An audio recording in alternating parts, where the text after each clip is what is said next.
Olá pessoal, tudo bem? Bom, nessa semana a gente vai introduzir então os conceitos de integral, tanto definida quanto indefinida para funções reais. Juntamente com limite e com derivada, com certeza formam os três conceitos mais importantes dentro do cálculo diferencial integral. Bom, primeiramente a gente começará com uma observação que é o seguinte, a gente vai definir aquilo que nós chamamos de primitiva de uma função. Bom, nós já sabemos que uma função, quando ela é constante, a derivada dela é nula em todos os pontos do seu domínio.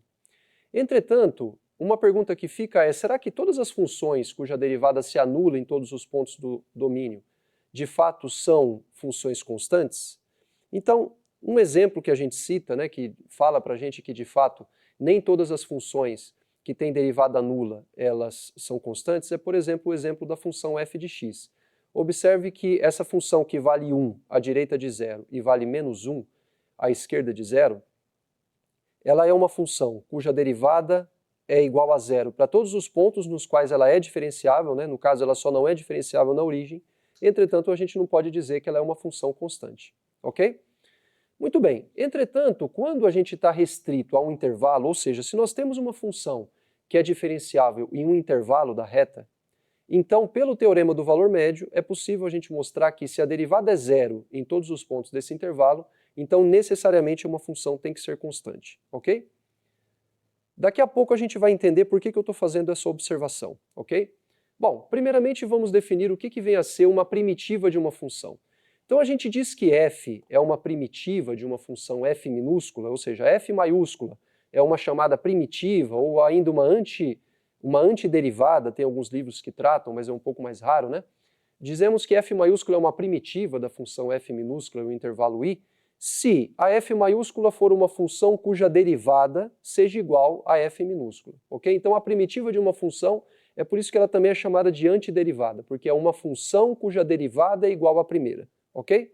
Por exemplo, x² sobre 2 é uma primitiva para a função identidade. Por quê?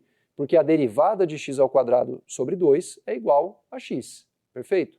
Por exemplo, a função seno de x mais uma constante é uma primitiva da função cosseno, ok?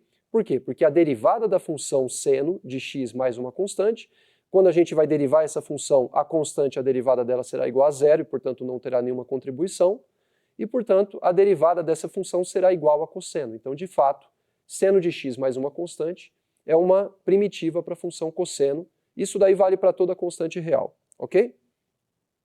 Muito bem, então, pela observação que nós fizemos inicialmente, pessoal, a gente percebe que se nós tivermos duas primitivas de uma mesma função, então veja, se f e g são duas primitivas de uma mesma função, então elas são iguais a menos de uma constante. E por que isso acontece? Veja, se f e g são funções cuja derivada coincide em um intervalo, então existe uma constante k de tal forma que a f é igual a g mais uma constante. Por quê?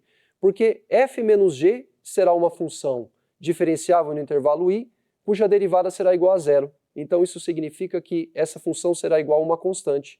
Se a gente chamar de k essa constante, e depois a gente passar para o lado direito a função g, a gente chegará que f é igual a g mais uma constante, ok?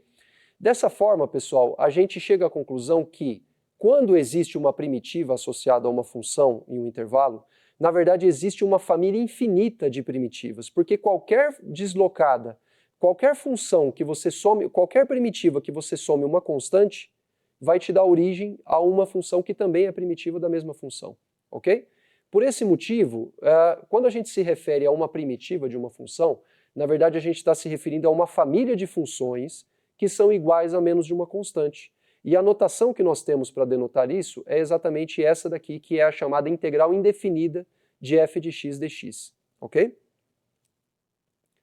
Então, em geral, a gente se refere a esse símbolo como sendo a integral indefinida de f no intervalo i. Então, por exemplo, como exemplo, suponha que a gente queira calcular a integral indefinida de x ao cubo, ou seja, a gente quer a família das primitivas de x ao cubo. Perceba que a derivada de x² sobre 4 é igual a x ao cubo. E por esse motivo, a primitiva, a família das primitivas, ou seja, a integral indefinida de x ao cubo, vai ser a expressão x² sobre 4 mais uma constante, para deixar claro que qualquer constante que você some a essa função também dá origem a uma primitiva de x ao cubo, ok? Um outro exemplo é a família das primitivas para a função x elevado a alfa, quando alfa é diferente de menos 1. Então aqui nós temos tanto potências positivas quanto potências negativas de x, entretanto a gente trata de maneira separada a potência, o caso 1 sobre x, que é quando alfa é igual a menos 1, ok? Então é fácil a gente ver que pelas regras de derivação que nós vimos, a derivada da função x elevado a alfa mais 1 dividido por alfa mais 1 será igual a x elevado a alfa. E por esse motivo, a integral indefinida de x elevado a alfa, quando alfa é diferente de menos 1, é igual a x elevado a alfa mais 1 dividido por alfa mais 1 mais uma constante, ok? Bom, vamos ver agora o outro exemplo, que é, por exemplo, a integral de 1 sobre x ao quadrado. Perceba que esse corresponde ao exemplo anterior quando nós fazemos alfa igual a menos 2. Então, aplicando aquela regra, a gente percebe que a primitiva, a família das primitivas para 1 sobre x ao quadrado, né, que é igual a x elevado a menos 2, será igual a x elevado a menos 2 mais 1, que vai ficar x elevado a menos 1, dividido por menos 2 mais 1, que é igual a menos 1. Portanto, isso daqui que nos dá a família das primitivas de 1 sobre x ao quadrado. Ou seja, a integral de 1 sobre x ao quadrado é menos 1 sobre x mais uma constante. Ok? Bom, um outro exemplo. Agora nós teremos uma potência fracionária de x, né? A integral indefinida de raiz cúbica de x elevado à quinta. Novamente, a gente está no caso daquele exemplo que nós vimos anteriormente, né, de x elevado a alfa, quando alfa era diferente de menos 1. E aqui nós percebemos que a integral indefinida será 3/8 da raiz cúbica de x elevado a 8 mais c, ok? Simplesmente aplicando aquela regra que a gente já viu. Agora, é importante também a gente ver como é que fica a primitiva de 1 sobre x, porque perceba que esse caso não estava coberto naquele exemplo onde a gente tratou de x elevado a alfa, porque justamente a gente evitou que o alfa fosse igual a menos 1, ok? Então veja, 1 sobre x, vamos lembrar que quando a gente calcula a derivada da função logarítmica, né, a derivada de ln de x, isso é igual a 1 sobre x. Então, dessa forma, a integral de 1 sobre x dx, ou seja, a integral indefinida de 1 sobre x, será a função logaritmo, ln de x, mais uma constante para x positivo, tá certo? Portanto, essa daqui que será a integral dessa função para x positivo. Muito bem, então, tudo que a gente falou até o momento tratou de integrais indefinidas que, por sua vez, correspondiam à família das primitivas de uma função. Ok? Ou seja, famílias de funções cuja derivada dá a primeira, tudo bem? Agora a gente vai abordar um problema que a princípio pode parecer muito diferente, entretanto nós veremos que existe uma ligação muito forte, dado por um teorema muito importante que nós veremos hoje, entre a integral que nós estudamos, né, que são as integrais indefinidas, e as integrais de Riemann, sobre a qual a gente começará a falar agora, tá? Então a integral de Riemann é o quê? Para a gente poder introduzir a integral de Riemann, primeiramente vamos considerar um problema que é o problema de determinar a área delimitado pelas seguintes curvas.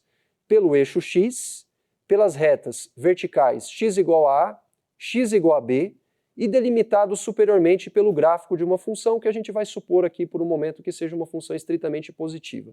Ou seja, a gente quer determinar a área que está abaixo do gráfico f, acima do eixo x, à direita da reta x igual a A e à esquerda da reta x igual a B.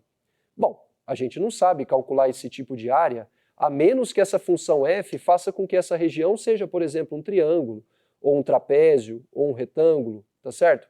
Ou de repente um pedaço de uma circunferência ou alguma coisa do tipo. Se não for esse o caso, a gente simplesmente não sabe calcular esse tipo de área, tá certo? Então, a ideia foi fazer o seguinte: para que a gente possa calcular o gráfico essa área a qual eu estou fazendo referência, a gente vai fazer isso aproximando essa área através da soma de áreas de retângulos. E para isso a gente vai precisar introduzir o que a gente chama de soma de Riemann, tá? Então vamos lá.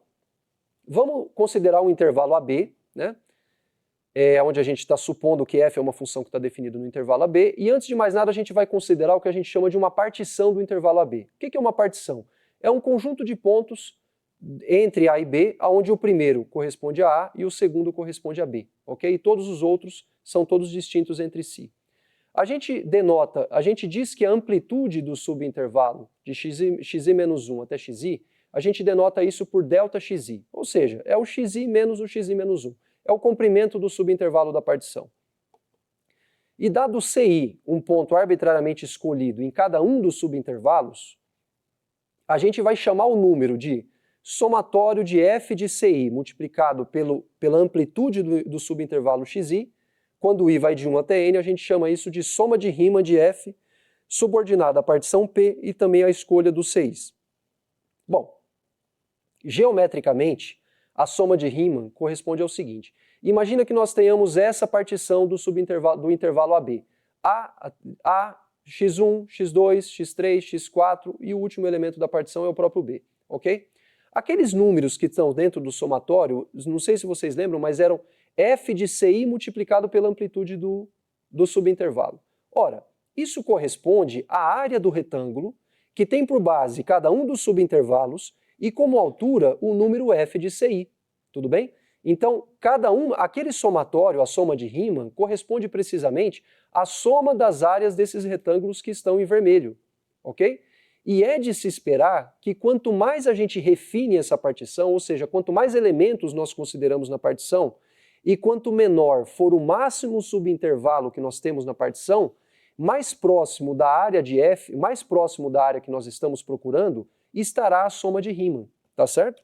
Então, por esse motivo, a gente diz o seguinte, dado uma função f definida em AB e um L um número real, a gente diz que a soma de Riemann de f subordinada à partição, né, associada aos números Ci, ela tende a L quando a máxima amplitude dos intervalos da partição converge a zero, e a gente denota isso escrevendo dessa forma, o limite da soma de Riemann, quando a máxima amplitude dos subintervalos vai para zero, isso é igual a L se, para todo epsilon positivo, existir um delta positivo que depende apenas do epsilon e não depende das escolhas dos Cis, e isso é muito importante, nós veremos mais adiante por que isso era importante, ok? De tal forma que, para toda partição P do intervalo AB, que tenha a máxima amplitude menor do que delta, a diferença entre a soma de Riemann, ou seja, a diferença entre a soma das áreas daqueles retângulos e o número L fica menor do que epsilon, ok? Então, quando isso acontece, a gente diz que a soma de Riemann converge para o número L, ok? Pois bem, quando um número desse L existe, ou seja, quando a gente vai refinando as partições que nós obtemos, as somas de Riemann, ou seja, as somas das áreas daqueles retângulos que nós construímos daquela forma, quando aquilo converge para alguma coisa, a gente denota esse número justamente por integral de Riemann de f entre A e B. E a gente tem uma notação específica para isso. Então a gente denomina esse número como sendo a integral de Riemann ou ainda integral definida, e o símbolo que nós temos para isso é justamente a integral de f de x dx entre A e B, ok? Então, é assim que nós definimos a integral definida de uma função f entre A e B, ok? E para a gente fazer certas contas aritméticas usando isso, a gente define, né, por definição, nós definimos a integral de f de x dx de A até A como sendo zero, e a gente define a integral de f de x dx de A até B como sendo menos a integral de B até A de f de x dx, ok? Muito bem, então, tal como definido, né, a gente pode ver que quando você tem uma função f que eventualmente possa mudar de sinal entre A e B, a integral de Riemann da função ela corresponde à diferença entre as áreas do gráfico de f que estão acima do eixo x subtraído das áreas do gráfico de f que estão abaixo do eixo x, ok? Então, de certa forma, ela vai considerar esse balanço entre as áreas que estão acima e as áreas que estão abaixo. Bom, quais são as propriedades da integral de Riemann? As propriedades da integral de Riemann são as seguintes. Imagina que nós tenhamos duas funções integráveis entre A e B e que K seja uma constante. Então, a primeira propriedade é que a integral da soma é a soma das integrais, desde que as duas funções sejam integráveis, claro. Também vale que a integral de uma constante vezes a função é igual a constante vezes a integral da função, ok?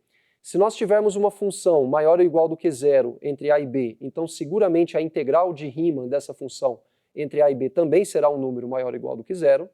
E por fim, se nós estivermos fazendo a integral de A até B e nós considerarmos C um ponto intermediário entre A e B, então a integral de f de A até B será igual à integral de f entre A e C somado com a integral de f entre c e b, isso desde que a função seja integrável nos subintervalos entre a e c e entre c e b, ok?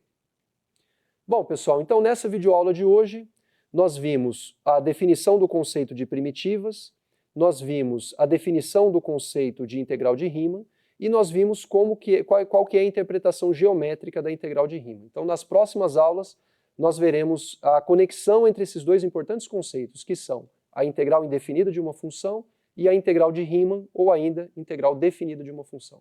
Espero que vocês tenham aproveitado e a gente se vê na próxima. Obrigado.